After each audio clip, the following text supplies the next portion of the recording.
Libro segundo de los Macabeos, capítulo 3.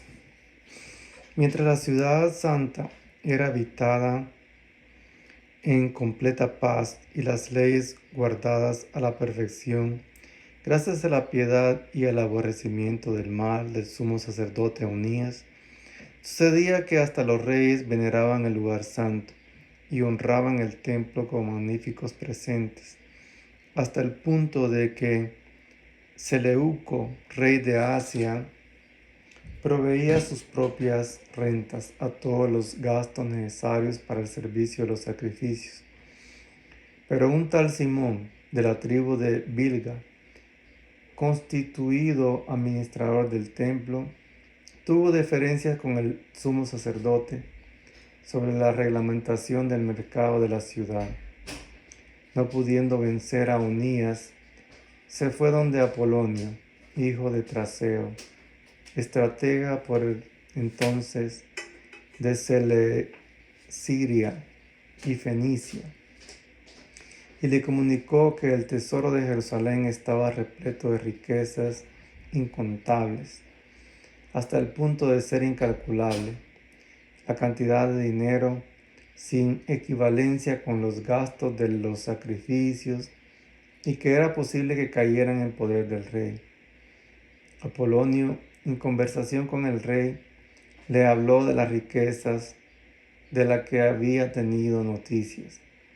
Entonces el rey designó a Heliodoro, el encargado de sus negocios, y lo envió con la orden de realizar la transferencia de las mencionadas riquezas. Heliodoro emprendió enseguida el viaje con el pretexto de inspeccionar las ciudades de Seleciria y Fenicia, cuando en realidad iba a ejecutar el proyecto del rey. Llegó a Jerusalén y, amistosamente acogido por el sumo sacerdote y por la ciudad, expuso el hecho de la denuncia e hizo saber el motivo de su presencia. Preguntó si las cosas eran realmente así. Manifestó el sumo sacerdote que eran depósitos de viudas y huérfanos, que una parte pertenecía a Hircano, hijo de Tobías, personaje de muy alta posición, y que contra lo que había calumniado el impío Simón. El total era de 400 talentos de plata y 200 de oro, de que ningún modo se podía perjudicar a los que tenían puesta su confianza en la santidad del lugar y en la majestad inviolable de aquel templo venerado por todo el mundo. Pero Heliodoro, en virtud de las órdenes del rey, mantenía de forma terminante que los bienes debían pasar al tesoro real en la fecha fijada hacia su entrada para realizar el inventario de los bienes. No era pequeña la angustia en toda la ciudad. Los sacerdotes, postrados ante el lugar con sus vestiduras sacerdotales, suplicaban al cielo, el que había dado la ley sobre los bienes en depósito, que los guardara intactos para quienes los habían depositado. El ver la figura del sumo sacerdote llegaba a partir el alma, pues su aspecto y su color desmudado manifestaban la angustia de su alma. Aquel hombre estaba embargado de miedo y temblor en su cuerpo, con lo que mostraba a los que le contemplaban el dolor que había en su corazón. De las casas salía en tropel la gente a una negativa pública, pues el lugar estaba a punto de caer en el oprobio. Las mujeres ceñidas de sayal bajo el pecho llenaban las calles de las jóvenes que estaban recluidas. Unas corrían a las puertas, otras subían a los muros, otras se asomaban por las ventanas, todas con las manos tendidas al cielo. Tomaban parte de la súplica.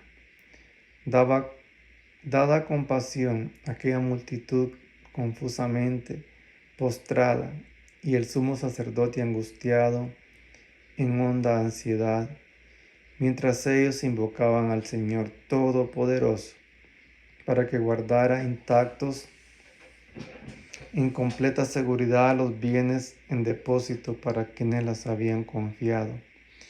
Heliodoro llevaba a cabo lo que tenía decidido.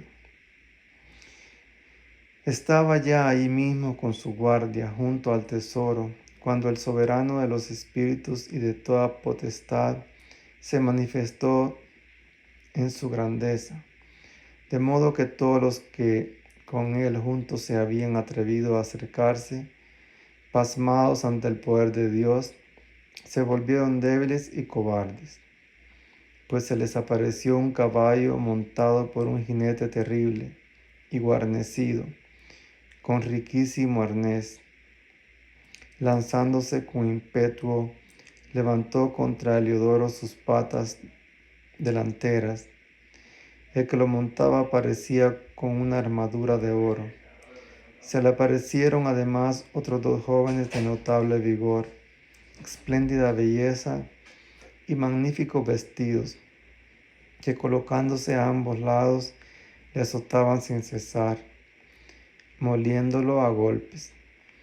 Al caer de pronto a tierra, rodeado de densa oscuridad, lo recogieron y lo pusieron en una litera, al mismo que poco antes, con su numeroso séquito y con toda su guardia, había entrado en el mencionado tesoro.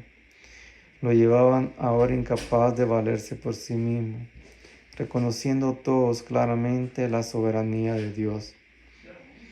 Mientras él yacía mudo y privado de toda esperanza de salvación a causa del poder divino, otros bendecían al Señor, que había glorificado maravillosamente su propio lugar y el templo lleno, poco antes de miedo y turbación, rebosaba de gozo y alegría después de la manifestación del Señor Todopoderoso. Pronto algunos de los acompañantes de Heliodoro instaban a Onías a que provocara al Altísimo para que se diese la gracia de vivir a aquel que ya hacía en su último suspiro. Temiendo el sumo sacerdote, se acaso el rey sospechara que los judíos hubieran perpetrado alguna fechoría contra Heliodoro. Ofreció un sacrificio por la salud de aquel hombre, mientras el sumo sacerdote ofrecía el sacrificio de expiación. Se aparecieron otra vez a Heliodoro los mismos jóvenes, vestidos con la misma indumentaria, y en pie le dijeron: Da muchas gracias al sumo sacerdote Onías, pues por él te concede el Señor la gracia de vivir. Y tú, que has sido azotado por el cielo, haz saber a todos la grandeza del poder de Dios. En diciendo esto, desaparecieron. Heliodoro, habiendo ofrecido al Señor un sacrificio y tras haber orado largamente al que le había concedido la vida, se despidió de Onías y volvió con sus tropas donde el rey. Ante todos daba testimonio de las tropas del Dios grande, que él había contemplado con sus ojos. Al preguntar el rey a Heliodoro a quién convendría enviar otra vez a Jerusalén, él respondió: Si tienes algún enemigo conspirador contra el Estado, mándalo allá, y te volverá molido a azotes, si es que salva su vida, porque te aseguro que rodea